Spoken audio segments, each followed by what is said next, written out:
Welcome to the Kawarthas Small Business Podcast, where we believe the Kawarthas can be the most thriving region in Canada for small businesses. So we created a podcast where we have million-dollar conversations that help small business owners thrive.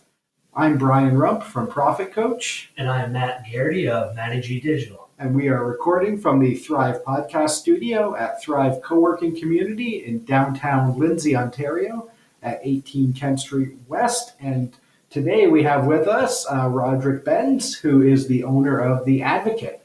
Thank you for joining us.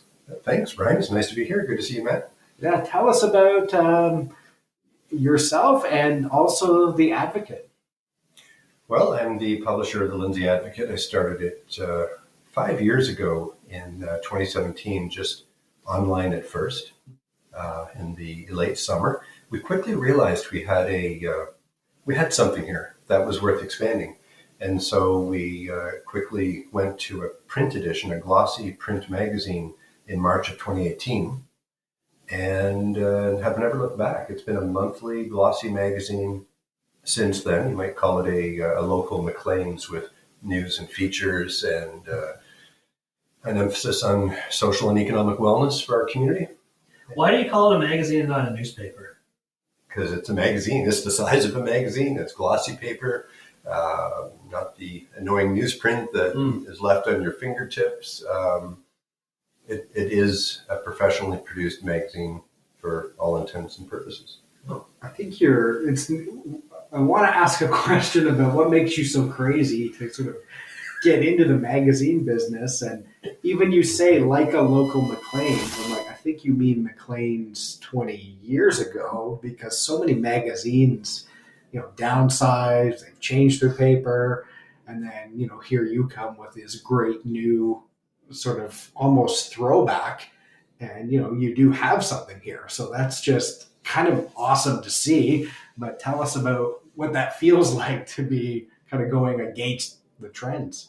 Yeah, well, actually, Brian, I actually do mean like a local Maclean's, because Maclean's now is a monthly print magazine. Oh, okay. It used to be weekly. Yeah, I was going to say, because I used to get it weekly, and then it kind of changed. It and did. then I stopped, so I actually haven't been following it. Well, they've actually had a renaissance since then. It's very creatively produced now. It's a print product once a month. Oh, wow. Of course, it has online news as well. But as for going against the grain, you're not wrong that print has been in decline. But what kind of print? It's the newspapers that are folding and merging, becoming online only, becoming scarce as a print product. But there is a market even for millennials. It's not just older people reading print. If it's in a nice and glossy format that's easy on the eyes, that has something to say, that isn't just filled with houses and pretty cars and nice gardens, you have to have a point of view. There's so many magazines that come and go, or they limp along and trick some advertisers, I would say, in being inside because it looks pretty. Mm-hmm. But if you have nothing to say, you're not going to command the loyalty of your audience. So that's the simple secret to the Advocate's success. We're all living right here in our community. We're ingrained in community issues. We have something to say. We have something to tell all the great people who live here. And that's been our success. Yeah, I think that's really the beauty of it, is having something to say. And you're not really a sort of provocateur with something to say. Like, I think you have an angle, so it's interesting. Like, I find myself always picking it up. Like, I can't think of another publication or magazine that I sort of regularly pick up when I'm out and about, which I think is, something really it's fantastic. Neat. And, I do think too, like, there's always a need for local news. It's just how people get it maybe have changed. So it's just really great that you spotted that opportunity and sort of worked away at it to get it to where it is now. Yes, we feel really good about that. I find our online audience is there is some overlap, but there is also a clear demarcation between some of that audience and some of our print audience as well, where until we post our print content online, and that's another difference with us, we're print first. Mm-hmm. So when you pick up a copy of The Advocate, it doesn't feel like, I think I read this somewhere online last week. Yeah. I didn't actually know that until you said that, but it makes... Right. We respect our print audience that way by allowing each print edition of The Advocate to be a little event in itself to pick up, enjoy, and we slowly release the online content, about 80% of it, throughout the month. Yeah, that's really... I like that, just from a business standpoint, sort of picking a strategy like that and going with it versus trying to be sort of all things to everyone or adapting or like, I'm sure you hear it all the time. Well, you should do this, you should do that, or For sure. I hear this. I hear this is good, but you can't possibly do all of those things and be the size of operation you are. So you have to, have a point of view, pick what you want to sort of talk about, and go at it one sort of print edition at a time. I think that's really neat. Yeah. Who decides what to do, what you're writing about? Like, are you going to the writers and asking them, like, hey, I hear this is happening, or are they coming to you with ideas? Like, how does all that work? Yeah, that's a great question. So for too long, early on, it was sort of just in the publisher's, i.e. me, purview to do that and decide everything, and that's hard when you're living in an echo chamber. Sure. So recently, a new editor-at-large and business development person has come on board to help me, Rebecca McCracken. Oh. And so she and I just recently actually called all our writers together. Mm-hmm. And we had the kind of meeting that you're talking about. And we just take in those ideas and feedback. And it's amazing. There's so much synergy when you get, 10, 12 people together, all with their own specialties, like Ginny Colling for the environment, or Ian McKechnie for local history. Yeah. Other strong writers like Nancy Payne and Jeff Coleman up in Fenelon Falls. We have a great cadre of people who come to the table with their own strengths, and we hash it out at that point, and we push back on each other, and then at the end of the day, then myself and Rebecca will decide what we have room to work with. Is it like in the movies where like these writers are writing articles and then they bring them to you and you're like, no, this is trash, this isn't making print? Does that happen a lot? No, you know what? Rarely. Well, never that I would say it's trash. Right. But sometimes they're out of time necessity with simply a once a month print schedule. It happened this morning, actually, where Kirk Winter filed an editorial that I thought was extremely strong, so strong that I wanted to save it for print because we're print first. But the timeline based on what he was writing about is about an event that's happening in the next week and a half. So we're going to go online only with that. Oh, okay. Yeah, and it will never see print because we need the immediacy of online. So we have to have that the give and take between print and online. So I'm all over the place with these questions. I'm sorry. Business-wise, the writers, are they contractors that you pay, or are any of them full-time and like on a salary? How does all that work? Everybody's, in terms of our writers, is working on a per-story basis. Oh, interesting. Yeah. Cool. And like, you're constantly looking for new writers, or how does that work? Like, is there like, what's the vetting process for that? The vetting process is easy.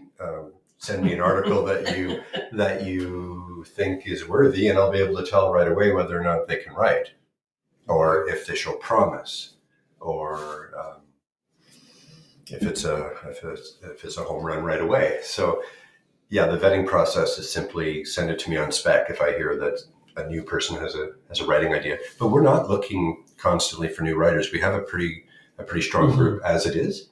But I'm always having one ear open, of course, and I'm ready to hear about that. But like anywhere else, it's hard to find new people. So we're grateful for those who are already with the Advocate. Sure. Why did you start this? Like Brian said, it kind of sounds crazy to start, right? Yeah. The germ was planted when the Lindsay Post closed 10 years ago this year. What was the Lindsay Post? Was it like the The Lindsay Post, that's right, because you're fairly new to the community. Yeah. It was the daily newspaper of record for 100 and, I'm not sure if I have this number, more than 130 years. So it was like a daily newspaper. It was the Lindsay Daily Wow. Post. Yeah. Okay. And then I forget at what point it moved to Twice a week, and then once a week, like Kawartha Lakes this week, until it finally folded. And it went through a number of owners and so on. But there was that journalistic history attached to the Post that no other paper or media outlet had. So when it folded 10 years ago, as you know, I started The Advocate 5 years ago. Mm-hmm. So for a few years, that was in the back of my mind as I did other things. One of the things I was doing at the time was researching and writing a lot about basic income policy. Mm-hmm. So when Kathleen Wynne, the premier at the time, announced that my old hometown would be one of 3 sites in Ontario to have a basic income pilot, I took that as like the biggest sign of all that I needed to get back here from a social policy angle to write about and, quite frankly, support the idea of basic income. And that's how The Advocate was born, was that idea of advocacy on that issue, as well as social policies writ large, that we should be creating a publication that supported good social wellness in this community, in my old hometown. And I've been looking for an opportunity for years to come back here, and I wasn't sure how to monetize my return, what I was qualified to do here. And the idea of The Advocate, fortunately, took root based on that advocacy for basic income. That's interesting. Yeah, I think it's been, for me, I've enjoyed watching sort of the progression of that from sort of your publication to it growing, but still keeping that sort of base underlying message where, when you pick up The Advocate, I think of other publications over the past where sometimes, you pick something up and you're going to get angry a little bit, but you kind of have to watch, or you feel like, oh, I got to see what the crazies are talking about, or like, where's this coming from? But, for, the most part, The Advocate is, it's very positive, social progression, building the community, which I think is another thing that's maybe against the grain as well, because sometimes that's a harder thing to sell than if you just showed up sort of blasting stuff that everyone just wanted to sort of pick up and read. We have our blasting moments. There are some issues we feel strongly about, and we're back to having something to say, and we will speak out in editorials about that. We're doing that now. As at the time we're recording this podcast, the Minden ER is about to close. We're talking about that quite heavily, and believe that there are reasons for that fall in the provincial government's lap, and we were not afraid to talk about that during this issue.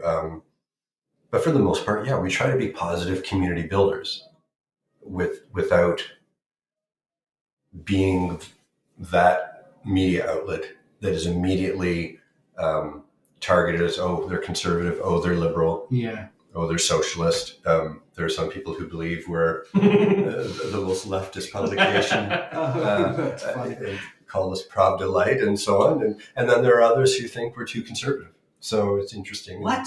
Yes. I think it's kind of fun to talk about, because there are times where, I think early on, whenever I read something, I would kind of know what to expect. And now it's like, I'm just thinking about times things have made me think where I'm like, well, this isn't as, maybe left as I want it to be. Or sometimes I'm like, well, this is too, conservative. And, I haven't, but there's times where I'm like, oh, I got to go write a letter to the editor. But then I'm like, no, because you'll print it. I don't know. That's why you print it. Just write that letter, Brian, and then take a day with it and make sure you have it. Get my typewriter out and start smashing my keys. And I think that's, balance is something that I don't think exists, but you find a good way to sort of balance those things and make people think in a way where you're not telling people what to think necessarily. So. Mm-hmm. When did this become a business? Like at a certain, when you started the digital publication, Yes. was it like a fun hobby thing? Did you think it was going to become a business, a way to make full-time living? When did it become that business? When it started online, there was no part of me that was in dabbler mode. I wanted this to work with every fiber of my being. I wanted to be back here. I lived at the Days Inn and the Kent Inn alternately for months, 2-3 days a week from my home in Cambridge. I would come up to start the Advocate. I would reacquaint myself with my old community because it had been 20 years and re-meet people who are still here, meet new people. The Advocate was basically started at boiling over at the time, and just using their Wi-Fi and interviewing people and filing stories and so on. But never did I think that this wouldn't work. I wasn't 100% sure on if it would take root, and it did. I didn't realize I'd have to become a chief salesperson as well as chief writer at the time, and that is what happened. And it's duties that I still do a lot of today is the sales. But it actually, from that first print publication in March 2018, that's when it became a business. To answer your question, we were in the black from that first publication narrowly. Wow! But we stayed there since then. Oh wow! Yeah, that's amazing. So it was just that half a year online, late summer of 2017 over the winter, where we were trying to figure out how does this, become a business. That's funny. Like almost every business owner I talk to, me myself, when I started my business, I'm like passionate about marketing, and I'm like, okay, I got to find a way to monetize that and do my own thing. But I don't know how to be a business owner. I don't know how to do accounting and bookkeeping. Yes. I know how to do marketing, but I don't know how to do sales. I don't know how to do all those things. So How did you find that transition? That was challenging. I never fancied myself as a salesperson, considering I was a journalist or a writer my whole life. So it took me not too long to realize, though, that sales is just relationships, right? It's just chatting with people and being genuine, being authentic. And I've found a lot of friends that way to this day too, who enjoy being a part of a publication like The Advocate, because they know I'm not there to, I'm not all about the money, just making a sale. We're trying to help each other out here. Business is an ecology, especially in a small town. Yeah. I think as the ecology, I think what's great about the monthly print glossy magazine is, for a certain type of business, it's just a great way to reach your market. If you have a market of people who pick that up and read it. So it's like, it is finding that partnership, what makes sense, versus, hassling people to sort of pony up and sort of lean on them to get money when maybe it's not the right business fit for them. But it's creating something that I think people want. People want the news and they want to look at it. And then the reality is we've created a system where you need advertisers to sort of be able to pay for that, to get that in front of people. Do you find you're ever having to question the advertisers that are in there? Meaning there's some that maybe come your way and you don't think that they're appropriate for the magazine. You don't want them in the magazine. Does that happen often? And give me their names. It has not happened often. The only one that springs to mind is cannabis and vape stores. We've been approached a couple of times. We're not a big enough organization for me to pour through all the laws related to that and how it can be sold. So I just politely declined the advertising at that point. This was a couple of years ago too, and honestly, I don't think the government had finished regulating. I know it was really complicated. People weren't quite sure what they could do, what they couldn't do, what you can say. So that's an interesting perspective, because you at the end of the day are the publisher who makes the choice of what goes out. So you have to be accountable. Right. You used to see a lot more cannabis ads online. I don't see them at all anymore. I think like you said, people probably put them up, and then the government figured out afterwards, maybe we shouldn't be doing this. Right. Now you're hearing, like even the other day, I read an article about the legal gambling, sports gambling in Ontario. And there's athletes that are in some of those promotions, and should those athletes be in those ads? And then there's advocacy groups coming out saying like we shouldn't even be advertising sports gambling. And it's just, I kind of know where I stand with all this. Like if it's legal, it's legal. Let's do it, type of thing. But it's fascinating that I still think, from maybe this is my progressive mind and not conservative, I'm fascinated that we're having this conversation about like sports gambling or cannabis. Like, if it's legal, let's do it. Let's go. Sounds like a new podcast. Yes. Yeah.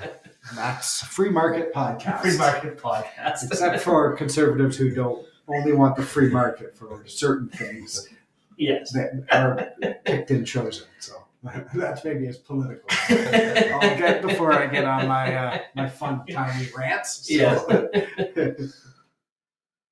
What's been your favorite story over the past 5 years? Is there an issue or something that you're particularly proud of? I think the one that jumps out, I think, was in our first year of publication when Lindsay's Ross Memorial Hospital was considering, well, it wasn't all up to them, but there was talk afoot about Peterborough Regional Health Centre and Lindsay's Hospital merging. And that would have been the death knell for RMH, in our opinion, at The Advocate. We went hard on that issue as our front cover. We held rallies at Ross Memorial Hospital. We spawned from this issue and from our advocacy, the Kawartha Lakes Health Coalition. I think, I'm not sure I have that acronym quite right. The one where they recruit people locally? No. It's an advocacy group that basically was trying to keep less private interests out of healthcare. But the bottom line is we went hard on that issue. That's another example of the line that we're willing to draw with The Advocate can get a bit blurry sometimes. If we feel strongly enough about an issue, you might see us on a picket line. Mm-hmm. That's not standard media. Sure. That's bordering on advocacy media. So we're very proud that that decision was halted. We hope for good. I mean, this community is growing. It would have made no sense to us for that hospital to have been downsized, downgraded in any way. Is complete balance in news media important? No, not all the time. I should have brought a copy of the magazine here with me, but we have a quote on the contents page that basically speaks to this. The idea of complete impartiality in news, in my mind, is just not possible. That doesn't mean you don't strive for fairness. Yeah. But everybody comes in, every person, every organization comes in with a point of view. And as long as you're upfront about that point of view, then that's okay. That's okay to me anyway. And many other organizations. Yeah, and I think, like, for me as a reader and consumer of a lot of news, I checked out quickly when I could tell people aren't disclosing those point of views or they're not themselves. You know, my biggest thing is, I teach economics at Fleming College, and, you'll see economists on TV, they label themselves economists, but most of them are, paid by a political party to go out and hustle talking points. And they rarely disclose those types of things. They might not be even that educated in, economics. And, it's one thing if it's like, hey, here's my background, here's who's paying me, here's what I study, here's this thing I'm advocating for, then you can listen and take it seriously. But if they're sort of quietly just out hustling talking points they've been given, like, I just find that so frustrating, and it's not really news. I'd rather read something from somebody I disagree with where their background and point of view is disclosed so you can actually engage in sort of a dialogue with them. Right. It gets tricky too when you look at the national media. I mean, I can scroll through my phone, Google News headlines, and spot a National Post headline a mile away. Oh, yeah. But I can for the Star too. Sure. You didn't ask, but my publication of choice is the Globe and Mail because I find, as far as national news, I find it great in terms of trying to seek some balance, but then from an editorial perspective, they'll come out and say what they're for or against as well. So yeah, which is neat. I play a little game with Sun News headlines where I try to guess what it's actually about. It's always like, here's this big, like, blow up headline that's about something, and then they kind of allude to it, and then they talk about something completely different, and then they loop back to like something else, and it never really like even addresses what the headline is or gets into any meat of anything, and then it just kind of ends, and people, I guess, are supposed to be mad about that. So an opinion piece, I assume. no, these are like those aren't even opinion Okay. pieces. These are like quote unquote news articles. I try actually not even to read their opinion pieces, but it's usually something else. So that's a little game I play where I try to guess what it's really about and then see if I'm right. Why do people think that the news has to be balanced then? Is this an old-timey thought? It is an old-timey thought. It's an enduring thought, too. They're not wrong in thinking that there should be some striving for fairness. So I want to come back to that. Yeah. I'm not saying that I'm not trying to get you in trouble, by the way. No, and I'm not saying that any news publication should be striving not to be fair. That's different than completely unbiased. Mm-hmm. And it depends on the issue, too. An idea is not forthcoming yet in terms of, as an example, but most issues are nuanced enough that you can also have more than one writer tackle it. You might even do a he said, she said thing in the magazine or online so people can see the issues that way. It just depends on the issue in terms of how it can best be expressed for the reader. Interesting. Yeah, I think it's one of the things I wish I learned when I was younger is all of this stuff.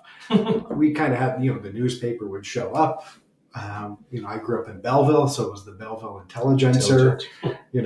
Most of my friends had paper routes. I never had my own, but I'd help them, deliver it. So you get that, but I never, and I never would pay attention to authors either of like, who is it that's saying this thing, and what's their background, or the difference between a straight up reporting versus journalism versus opinion piece.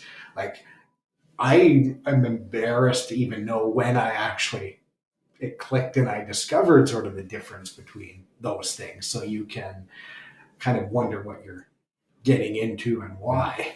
I think that's normal, Brian, for everybody. It's just a slow process that you realize as when you're a young man, you're realizing that, analysis is different than opinion, which is different than just seeing a byline. So it's just a news story. My June column in last month's Advocate starts out me talking about remembering being a paper boy and how I delivered the Examiner here in Lindsay, where I grew up, and I'd often encounter the Lindsay Post newspaper boy as well. But we were that last. Did you fight? We did not fight. We did not fight. And papers, most people subscribed to more than one paper at that time, right? There was no internet. We were the last, we're talking early 80s. So in that trusted newspaper cycle, news gathering cycle, we were the last line. We were the final cog in the machine. We were information movers and givers right at that last final step to get it into people's hands. And we were trusted. The news was trusted then, unlike today, which is another issue. Yeah, I think that's a whole other podcast, maybe, of what people trust and don't trust. What do you think's an interesting issue going on, or perhaps, as you advocate and see the community grow, what is maybe something you're excited about, or maybe a sort of positive trending issue for the community to sort of think about and advocate around? Well, actually, Brian, I think you just named it in your question. It's the fact that we're growing. Mm-hmm. So that that massive growth and development that we're going to see is the issue of our day. It's the issue that we should all be writing about, thinking about, unpacking in different ways. It's why we released a relocation guide this year. We can't stop the people from coming here. So I'm glad you said that, because there's people that think that they can. right. But that doesn't mean we shouldn't be growing smartly. And Yeah. they have every right to be concerned about how rapidly we are growing and in what ways. And that is the conversation we need to have. Yeah. More than once and in many different angles. That's the defining issue for the next few years in our community. Do you think it's funny because I've been in the community for almost 20 years now.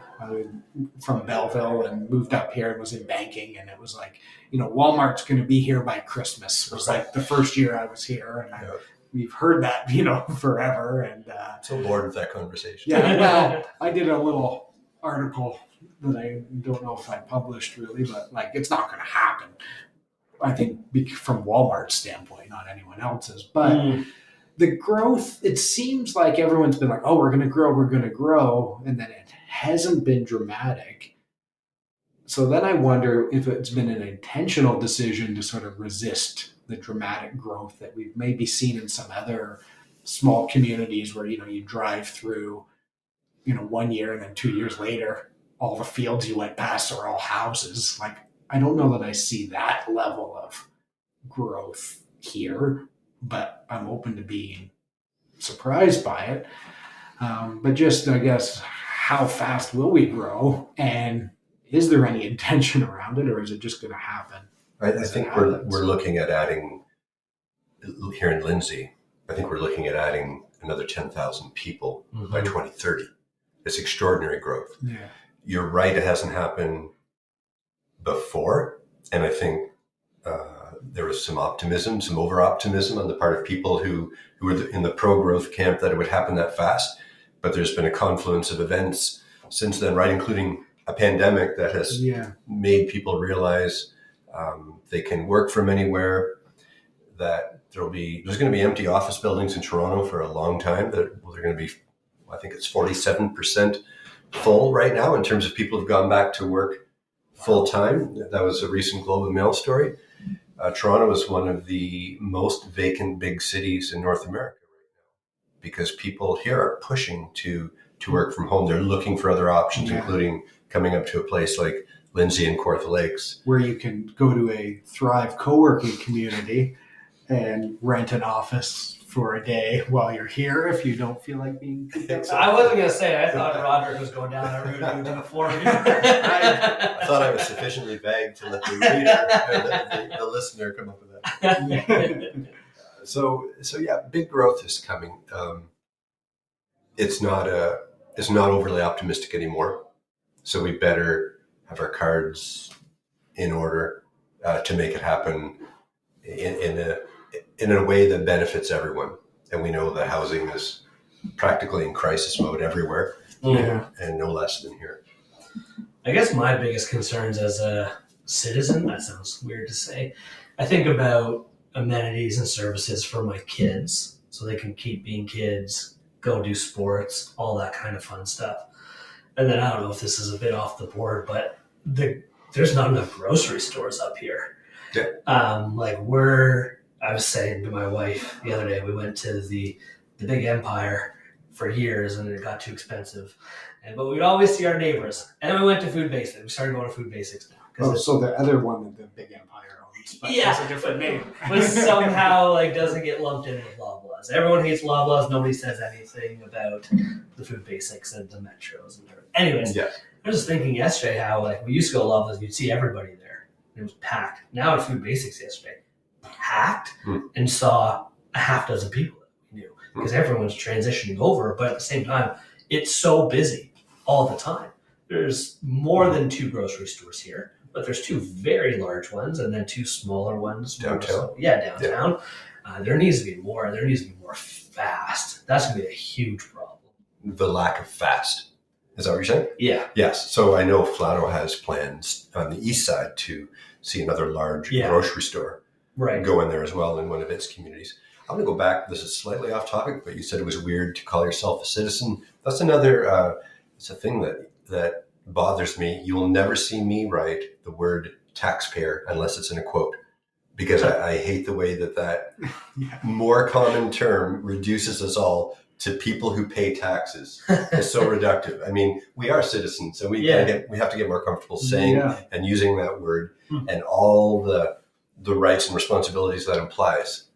Yeah, I love that you said that, because I also don't like the sort of quote unquote, well, I'm a taxpayer, because I think we are citizens, and as citizens, we can choose to direct our representatives to spend money in building the communities that we want. And it should be about serving what people want, not necessarily, cutting everything or putting money into wild different things. It's not always the bottom line, is it? It is about, having policies that allow for that growth, or you're like, we need more grocery stores. Well, in theory, the free market will supply us a grocery store, should that become needed, right? So, but you have to have the policies in place so that someone can reasonably buy and create that grocery store. It's true. The free market could use a little bit of tweaking as well, because it's not actually free. Oh yeah, but that's another a whole other podcast that we've identified 4 extra. Yes. Yeah. I know Ryle long enough to know that he did not actually need free market. I know just for the general company. We have a podcast episode that we did about that. So, which I think is cool. Like, to sort of see that growth, that positivity. I like to see that. I think this community, maybe when I first moved here, that's maybe the same as some or different, but was a big focus on like the past. Right? It was like, let's roll back to, how things were in the 60s. Yes. Everything was just so awesome in the 60s. We should just keep it exactly like that and never change anything. Right. Ever. Well, versus, really, focusing on that bright future. Yeah. Well, this city has a small c conservative streak, though, too. And wherever you find small c conservatism in dominance, you're going to find an attitude that is more nostalgic and status quo than it is wanting change and wanting growth. So I think politicians here have to grapple with that, too, in terms of supporting what their constituents want, and yet having enough foresight to lead as well. And inevitably, leadership means change in some cases, in a lot of cases. Do you think this is a sort of a kind of political landscape? I always find Kawartha Lakes, to me, so fascinating, because kind of no matter what, the Conservatives win representation, and it doesn't ever seem close. But yet some of the most left-leaning, smartest left-leaning, accepting, social left people I've ever met are in this community as well. So it's kind of like a tale of two cities of like, I think of, Jenny Byrne, who was the communication strategist for Conservatives, would talk about, we want policies that reflect what's going on in the Fenland Falls Tim Hortons, because that's where her dad hangs out. Right. And then I think of that Tim Hortons, and I think, well, the table I used to go sit at sometimes was like the most left people ever. And then yet right across. Jenny wasn't looking around. She was just at her own table. At her own table. And I just find that just such a neat microcosm. And I'm not even that far in. So I'm wondering, sort of, do you have similar observations, or is this unique to this community? Or I guess I don't know if it's unique. It is an accurate observation from my standpoint too, and maybe that just simply happens when you have such an entrenchment of one party that's dominant, like the Conservatives here, and the inevitability of growth that's happening, like we talked about, which is going to come from a more urban environment. People with more urban mindsets tend to be more progressive. We're generalizing here. Yeah. And I don't mean progressive in a way that impugns the people who are here. I just mean they come with a mindset that is change-oriented, that is more small L liberal in their thinking, and inevitably is going to create the dynamic that you're talking about, where you have this dichotomy of sorts operating, and it'll be interesting to see how this riding looks in 50 years. Yeah, and I think the deep thing to tie that together, when you hear about the sort of the division, is that I find everyone gets along. So some communities you'll hear of, like, there's the line in the town, and this side's, maybe this is more American, right? There's like the Republican side and the Democrat side, and they just fight and argue all the time. Whereas I find here you don't see that maybe as publicly. No.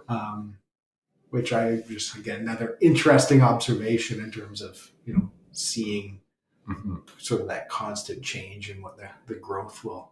In the June issue of The Advocate, some of your listeners may have read my lunch with Tim Wiseman in Fenelon Falls. And in that conversation, Tim spoke about the polarization that's happening in politics and how he's dismayed by the fact that nationally we can't seem to have conversations that aren't us and them. Yeah. That aren't so polarized and so hurtful, I think, to both sides, that there's that much lack of understanding and lack of willingness to hear another's viewpoint, which wasn't the case back just 10 years ago, it seems like. Social media has really amplified division, unfortunately. Do you think that has to do with sort of the big news corps scrambling for sort of viewers and existence? So like things on the extremes is what gets the attention that they need? Or is it just people are overwhelmed with stuff that we see that we're only going to sort of, read and pay attention to something if it's on the extreme, versus people like me who like the nuance and I'm willing to invest some time to dig into it? I don't know if that's... Well, I think it's the unfortunate same thing that has plagued Canada from the beginning, and that's that we live near the United States. Yeah. And that's a blessing and a curse. And in this matter that we're talking about, it's a big curse, because the U.S. amplifies everything that is good and bad in the world, and unfortunately, Canada takes. There's a cultural imperialism that happens in this country with regard to the U.S. that we just import everything from the U.S., especially in this age of social media, and we just spew out a slightly lighter version of whatever is going on down there. So that's what I blame first and foremost is that proximity to the U.S. That's a whole other podcast as well. I always joke people, they'll say, well, I'm Canadian and I don't want to be American, but give me my Bud Light and my, my constitutional amendment rights and all these things that they don't understand, where they really just want to be American, right? But not want to be American. It's an interesting right thing that happens. Yeah. You, maybe as I wrap this up, somewhat fitting question, where do you see The Advocate in 5 to 10 years? What's it doing? What's it added? What does it look like? Well, I hope The Advocate continues to thrive, and I hope we're continuing to be fresh and relevant and willing to get involved in the community. I don't ever want us to become a habit. I want us to become deeply ingrained in the community, where we're always looking for the fresh. We're always willing to explore the new. The Advocate won't be alone either. I hope we released our second publication ever, which was a one-time, at least once a year, relocation guide, which I referenced earlier. We're also looking at other things. Rebecca and I are planning on releasing a magazine in the fall called Social, Kawartha Lakes Social. So that will be a little bit lighter, a little bit more emphasis on the people who make up our community. Will it just be straight up hot goss all the time? Just BuzzFeed clickbait. It's flipbait in print. No, it's going to be a little more dignified than that. We hope it'll be a fun read for people, and we're also looking at a business publication, perhaps the Business Advocate. That's interesting too. So these won't be monthly. These will be couple times a year, maybe several times a year, but we're looking toward, having a growth mindset for the Advocate and its perhaps sister publications. Super. Now my mind is racing. I should have asked this question at the beginning. Another podcast. We're going to have to do like a whole series. Well, I'll be back for the next relocation guide, the social, the business one. Yeah. Excellent. That's exciting. All right. Where, as we sum up, what's one thing you want people to know, and then how do they find you and the Advocate? They can find us at so many locations across Lindsay and Kawartha Lakes or at lindsayadvocate.ca. You can read the entire print publication online if you want as well. I just want them to know that we're going to be there in their corner, I think, as a publication. We, not being corporate, being 100% local and independent and small allows us to be responsive. And when someone calls me or writes to me and tells them how much the Advocate means to them, which literally happens at least every other day, I take heart in the fact that we're doing something right, and I really appreciate all those readers. That's awesome. All right, Matt, one thing you want people to know about you and how they find you? Not enough people know that your business exists. As Roderick mentioned, there's over 10,000 people moving to Lindsay in the next 10 years. So the number of people that don't know your business exists is going to grow and grow and grow. I can help you fix that by having more people find you on Google in less than 60 days. Just go to my website and book a call at mattygdigital.com. Awesome. And I am the business coach that helps your business get money with grants, increase sales, and streamlining your business for profit. Find me at profitcoach.ca. And Matt and I like to collaborate together to help you launch, grow, or recharge your business. And we want to work with you. If you want to discuss working with us or be a guest on the podcast, send us an email to setitup@kawarthasmallbusinesspodcast.ca. And remember, we believe the Kawarthas can be the most thriving region in Canada for small business.